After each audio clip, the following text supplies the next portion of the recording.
Am I dumb? Are you dumb? Do I know anything? Do you know anything? It's so funny. Carolyn and I, we started because working with horses. We all know this as horse people, especially as horse people that are always striving and growing and yearning to learn so much more about the horse, because that's who we are.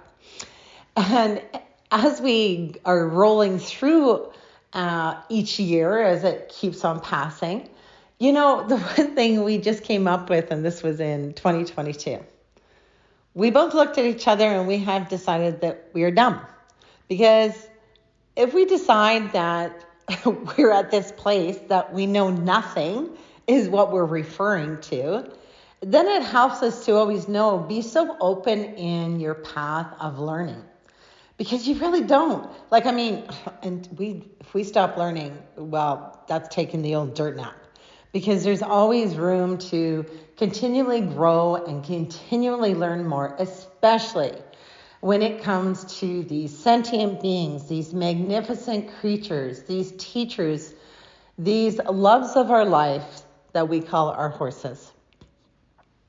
Through even beginning since 2008, for myself, I had 2 horses at the time, and I was boarding them. And, you would go out, you would groom them, you would be with them, you would mainly ride them, because that was the goal at that time in my life. You didn't think you knew there was always something more to a horse, but you weren't thinking specifically, what is it that they're trying to help me with? All I know, selfishly or self-fully, going to see my horses, it filled my entire soul, my heart, my entire being, just being with them, just smelling them, just looking at them. Like, I didn't know what I didn't know until I do know, but even at that time, the horse always gifted me with being present. Because when I went to see my horses, I wasn't thinking of anything else in life. All I kept doing was just being there and being with them. And I guess it built for me a strong sense of living in present moments, but I didn't know I was getting this from the horse, because you don't know what you don't know till you do know. It's like, again, you know nothing until you know something, and then it changes again. And I think that is exactly what it is like with learning about this magnificent creature. The more that we delve into how does a horse actually work, and if you even take a look at all of not all of them, a lot of our trainers right now, compared to what they were and how they used to work with horses 10 years ago, huge changes have come about. We have magnificent trainers who are moving to connection. Using how horses actually communicate to the advantage of actually building that connection through horses, but understanding the horse in their language and their culture. In the olden days, which of course a lot of us will understand, we were trained to control more of our horse, our prey animal. And it's funny now when I look back on it, control a 1,200-pound horse. That's interesting. But of course, because they're a prey animal, I know exactly what that means. That means we could frighten our prey animal at any given time if they weren't obedient to our human ways. So that changed a lot as, of course, I got into my business of equine-assisted learning, as I got into being an instructor, because for me, the biggest thing that I needed to understand is why is it so important that humans who come and get trained to be certified, what must they understand about the horse? It's not just like how I was with the horse back in the day, or like you are with your horse, maybe even right now. It's not about just using horses and getting on them and doing what it is that we humans want to do with them. You have to take it back. You have to step on back far, because you have to go to their world. We brought them to our human world. But for so many years, we did not even make an attempt to try to understand why they react and why they respond certain ways. And if they did, and it wasn't to our human liking, we would try to change that so that we had that control piece. I love knowing nothing because for the most beautiful piece of it, you're introduced on your path to many, many different beautiful humans who work with horses. Wart Schiller is one of my favorites now because I love the way he can parallel through, again, working with how a horse actually communicates through their language and what their culture is. And he parallels it so beautifully between human and horse that allows us to be more open to see what our horse is actually trying to say to us instead of us humans trying to put into the words of the horse's mouth what they're saying, because it's not true. So I love that piece. Doug Walsh, oh my goodness. I love Doug Walsh too, because he has always been very clear on how that horse is telling him that something needs to change. And through what he now teaches, he helps so many humans to see such a difference when we actually will stand back and listen and watch what the horse is telling us. It gives us a much stronger bond and connection to that horse, because what's the number one thing a horse needs to feel? It is safe. That is correct, my friends, especially for any of you who follow us on this podcast. The number one thing a horse needs to feel is safe. Keep that in the back of your mind as we know nothing. To know this something, a horse needs to feel safe. Whether you are pleasure riding, whether you are in a certain discipline, whether you are not even riding a horse, it's about that connection and understanding their culture and their language, and the number one thing being is safe. We know when a horse doesn't feel safe because they tell us quite clearly and quickly, because they respond so very fast. So we have to start being open that it's okay. We don't need to stop them. What we need to do as humans is adjust that moment. Because remember, you don't know anything until you know something. And then when you know that something's going to change, because you're going to have another epiphany from maybe another human, from a research piece, from someone else who's discovered something that you never even knew. So here we go.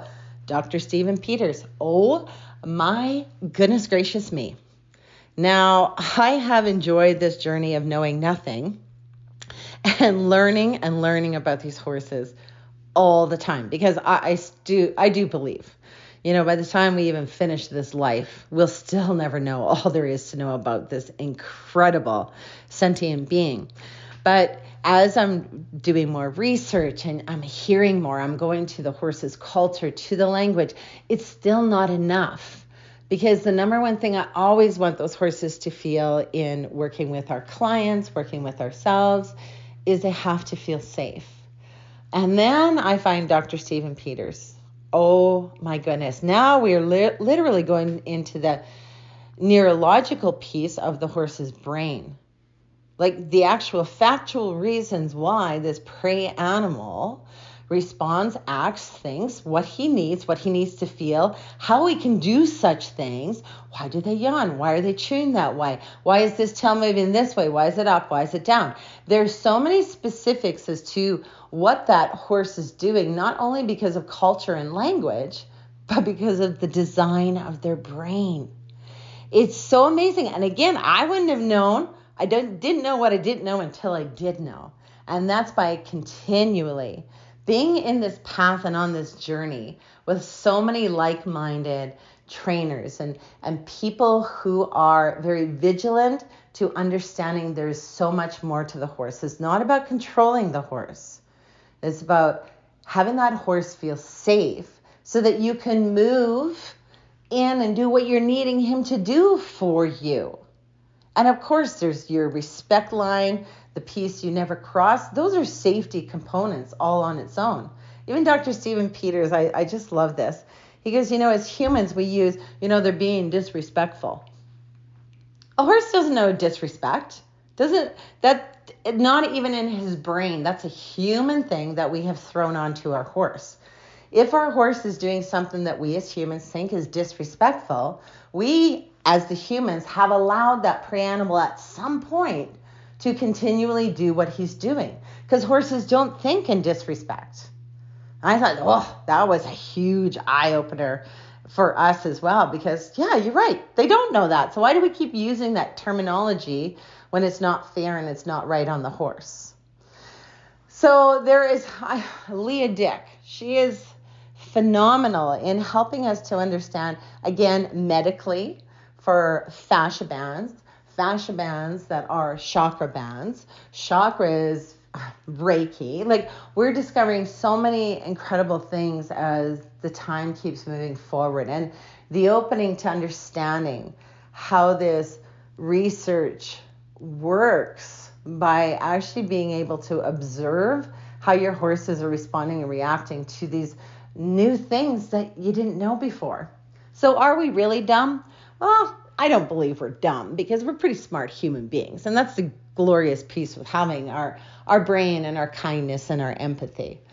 But, we really do just make a joke on it, because, when you can be so humble enough to know you're kind of dumb, it really did open up for us to continually keep getting introduced to these incredible humans who are helping us to understand even deeper and deeper and deeper and deeper and deeper how the horse actually works.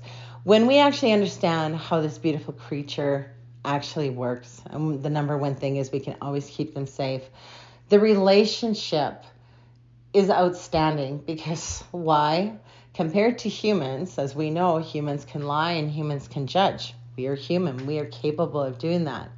We know in the presence of a horse, they're incapable of doing it. So look at the magnificent gift that they give to us.